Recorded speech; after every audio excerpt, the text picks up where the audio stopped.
Okay, it looks like the politicians are hard at work trying to get the stimulus funds out before the holidays. Now, everyone already knows that there's this new COVID emergency relief bill that's been passed. The bill is about $908 billion, which is pretty much almost a trillion dollars. And this is what it's going to do for hotels, and this is how it's going to impact hotels. But the first thing first, I got to let everybody know where the funds are going and how it's going to work in our favor. We have $288 billion that'll be for small businesses to look, and it looks like they want to do another round of the PPP, the IDL, restaurant, staging, so on and so forth. So everybody got that loan for $150,000 or $100,000, whatever that loan was. They're going to go ahead and dedicate $288 billion for that. Unemployment insurance will be funded with $180 billion. So unemployment is going to get $180 billion. What I don't like is that transportation, which includes airlines, buses, Transit, air track, they're going to get $45 billion, but there's nothing like exclusively for hotels, and that kind of annoys me. Housing assistance, which is the rental assistance program, they will be getting $25 billion in this new bill for COVID relief, and they'll be trying to get this done before the government shuts down, which will happen in a couple of weeks. So they want to try to get this bill passed and get this money out before the holidays is over with. So that'll be very beneficial, to us. Some people were saying they're going to bring back the $600 for unemployment, but that's still up in the air. That may not happen in this bill. It may happen in the next bill. Now, what does this mean for hotels? It seems like, especially with Donald Trump owning hotels, you would think that they would just have a Pacific slot just for hotels. Like not try to include us in the small businesses and so on and so forth. A lot of the restaurants and other things, other businesses that was made like a name, like airlines and so on and so forth, they're leasing property. They don't own those properties. So hotels, which we're the actual owners of the properties, we're the ones that's benefiting, the schools and the county and the state, because from our property tax dollars. And then on top of that, I'm probably going to reveal my age here, but there was a point in time where there was no occupancy tax. Like, that there was just only sales tax. I don't know if anybody remember those days. I remember when that occupancy tax came out. I thought it was going to be the death of the hotel industry because nobody wanted to pay a higher rate. That was what I used to get all the time. Hold on, sales tax is only 7%. Sales tax is only 6%. But because every state, or damn near every state, just threw this occupancy tax inside of our rate. So, we went from a lower sales tax to, a 13, 14, 50%, 15%, sales tax. Is all the sales tax to me.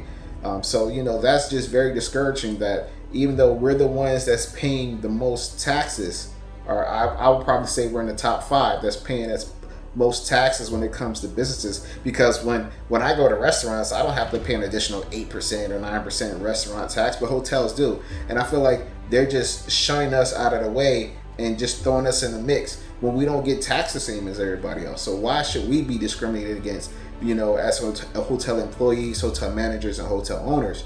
Why are we being discriminated against and being put in the same pool as the restaurants and everything else, when those businesses don't pay the taxes that we have to pay and that we have to charge our guests, and we still have to sell the rooms? That makes no sense to me. Now, as far as unemployment for the employees, it's great that they're going to be extending the unemployment, because right now the travel agent industry is just really hurting really bad. So a lot of my fellow brothers and sisters, they need that unemployment benefits so they could stay alive and hopefully come back to the hotel industry. A lot of people that's been in this industry, that's been through the mud and been through the grind. Whenever when 9/11 hit and when the whole thing happened with the housing market, it seems like when something ever happens, first person that gets hit, or the first business that gets hit, is us, the hotel industry. So This is like the third time around, especially if you've been around the last 20 years in this industry. This is like the third time around that this is happening. People are getting tired of it. I was at one hotel. The guy was like, "Listen, man, I'm going to school for nursing. I can't do this anymore. I can't be losing my job and be unemployed every time something tragic happen. It doesn't happen in all the other industries. So I'm going to choose the medical industry instead of the hotel industry because this is his third time. I get it, but you would think that they know what's going on. They know that they need our properties. They know that our properties generate so much income for the state, the local government, the city, and the federal government, that you would think they would want to protect us a little more, but they're still trying to throw us in the mix with all these other businesses, but don't treat us the same as those other businesses. So we should get our own plan. We should get our own 100. I don't want $25 billion for the hotel industry. I want $150 billion minimum relief just for the hotels. Because if it wasn't for us, I'll probably say anywhere from maybe 15 to 20% of the government's revenues through taxes and so on and so forth will be gone. They'll be gone. Can you imagine if we just say, okay, we're shutting down all the hotels, we ain't going to have no more hotels. Where are they going to get their occupancy tax money from? Where are they going to get recouping that sales tax? Think about it. Where are they going to get it from? So I feel like this isn't enough for us in this industry, and that we definitely deserve more. I'm hoping that they slide something in the bill for us and for hotels employees in general, because I feel like we're the ones that's taking the major hit. I mean, the major hit. I still know people that's gotten furloughed and just get a call and say, yeah, you're no longer furloughed, you're just fired.